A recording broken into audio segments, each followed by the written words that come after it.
राधे राधे, हरे कृष्णा। आज बात करेंगे भगवत गीता में अध्याय 2 के 61वें श्लोक की, जो कि इस प्रकार है।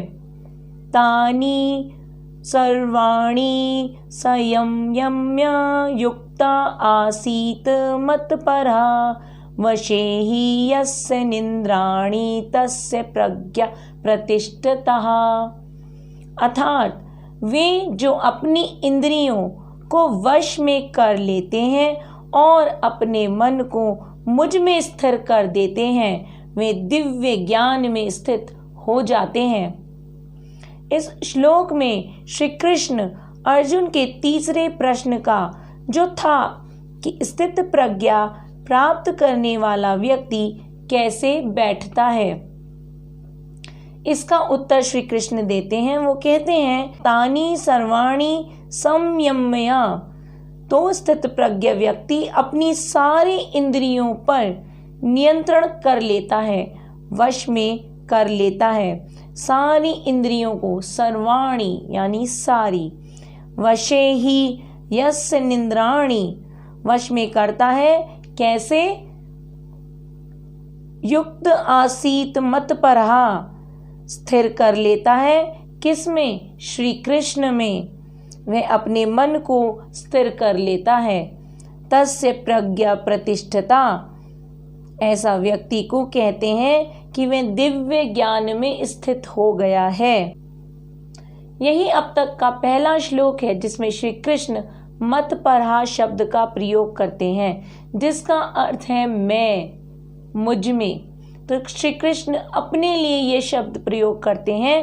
वो कहते हैं कि मुझ में मन लगा, मुझ में मन लगा लेते हैं। जो स्थित प्रज्ञा होते हैं, यानी मुनि होते हैं, योगी होते हैं, जो तपस्वी होते हैं, वो मुझ में ही मन लगा लेते हैं। और यह भी साफ है कि जब तक कृष्ण में मन नहीं लगता, विषय भोगों को त्यागना कठिन ही नहीं, असंभव है।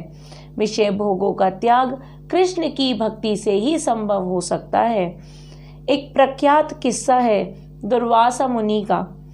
आप सब लोग दुर्वासा मुनि को तो जानते ही होंगे कि उनका क्रोध का आवेग कितना ज्यादा होता था। तो दुर्वासा ऋषि अत्यंत क्रोध में रहते थे और सीधे सादे भक्तों के पास जाते।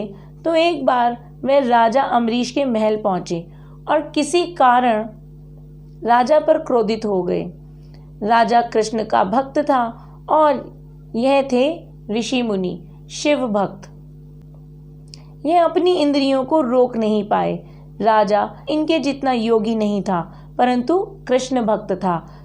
राजा कृष्ण भक्त था और ये थे ऋषि मुनि, शिव भक्त। जो शिव भक्त होते हैं वह अपने आवेग को रोक नहीं पाते, क्योंकि वो कृष्ण भक्त होते नहीं। उधर राजा कृष्ण का भक्त था और इसलिए वह दुर्वासा ऋषि के अन्याय को सह गया और विजयी हुआ। राजा अम्बरीश मतपरहा थे। उन्होंने अपना मन कृष्ण में लगा रखा था और उनके शरीर के सारे अंग जो भी कार्य करते थे वो कृष्ण की प्रसन्नता के लिए करते थे। उनकी सारी इंद्रियां कृष्ण की ही सेवा में लगी रहती थी, इसलिए वे किसी भी परिस्थिति में शांत रहते थे। दूसरी ओर दुर्वासा मुनि का क्रोध पर कोई नियंत्रण नहीं रहता था। राजा अम्बरीश या तो कोई भी मतपरा कैसे बन सकता है। तो राजा अम्बरीश ने सारी इंद्रियों को वश में करके सबको, सारी इंद्रियों को कृष्ण की सेवा में समर्पित कर रखा था। उनकी सारी इंद्रियां कृष्ण की सेवा ही करती रहती थी। भागवतम का 9th कैंटो और 4th चैप्टर में कहा गया है, सावे मना कृष्ण पदारविंदो वर्चसी वैकुंठ गुणा नुवर्णे। अपने मन को कृष्ण के चरणों में लगा दो, मुख को कृष्ण के गुणगान में लगा दो और वैकुंठ का भी गुणगान करो, जहाँ कृष्ण रहते हैं, जो कृष्ण का धाम है। करो हरे मंदिरा मर्जना दिशु श्रुतम चकारा च्युत्यम सत्यथो यदे। करो, हाथों को कृष्ण के मंदिर की सफाई में लगा दो और कानों को कृष्ण की कथा सुनने में लगा दो। मुकुंद लिंगलय दर्शने दृशो। इन आँखों को भगवान के सुंदर त्रिभंग स्वरूप को देखने में लगा दो। तद्भृत्य गात्र स्पर्शे गरुगम, और जो स्पर्श है उसे भक्तों की सेवा में लगा दो। द्राण चातत पाद सरोज सौरभे, जो नाक के छिद्र हैं वे सुगंध सूंघने के काम आते हैं। तो फूलों से जो सुगंध आ रही है, जो भगवान को समर्पित किए गए हैं, नाक को उस कार्य में लगा दो कि जो भगवान को अर्पित किए गए फूल हैं केवल उन्हीं की सुगंध का आनंद वो ले सके। श्रीमातुलस्य रसाना तदपिर्ते, जो तुलसी भगवान को चढ़ाई गई है उसे प्रसाद रूप में ग्रहण, सिर को झुकाकर मंदिर में जाएं। कामम च दस्य ना तू काम कामयम यथोता मश्लोकाज नाश्रयरति। तो इस प्रकार अपनी इंद्रियों को कृष्ण की सेवा में लगा लो, कोई विषय वस्तु भोग की इच्छा मन में आएगी ही नहीं।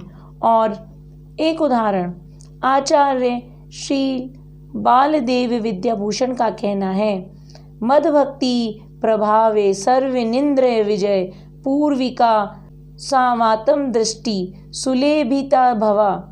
इंद्रियों को केवल कृष्ण की भक्ति के बल से वश में किया जा सकता है।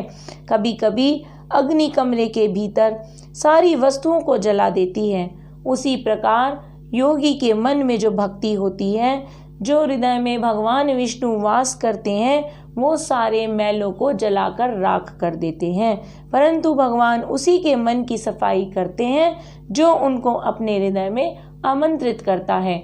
और हम भगवान को अपने हृदय में आमंत्रित किस प्रकार कर सकते हैं? तो हम भगवान को रोज उनके नाम जाप से, जब हम हरे कृष्ण महामंत्र का जाप करना प्रारंभ करते हैं तो हम भगवान को अपने हृदय में आमंत्रित करते हैं।